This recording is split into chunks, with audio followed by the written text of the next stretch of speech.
Dashcam, Mohawk dashcam. Ha bang, beli dashcam bang. Yang ni berapa ni satu ni bang? Oh, yang ni. Ini nama dia Mohawk A500S. Saya jual abang murah-murah je. 100. Abang ambil lah. 100 kau biar betul. Dengan kotak lawa macam ni. 100? Tak masuk akal. 200 lah. 200 bang? 200 tak boleh lah. Saya punya modal pun yang ni pun 220 bang. Macam ni lah bang. Abang tengok dia punya material, quality. Lepas tu dengan kamera 4K ni, saya bagi abang 300.5 bang. Ambil lah. 300.5? Tak boleh bang. Dengan skrin besar macam ni bang, takkanlah 300.5 bang. 500 lah, 500. 500? Okay, macam ni abang. Saya jual abang set.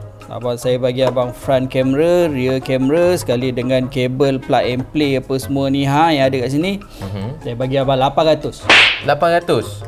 Kalau saya nak ambil ni dashcam saja dengan rear cam, tak nak kabel, tak nak semua benda tu, 1000. Okey. Tak boleh lah macam tu bang. Saya jual set ni bang. Macam ni lah, macam ni. Saya jual abang harga paling marhain punya. Kira bagi rear camera, front camera dengan ni saya bagi extra ni lagi tools.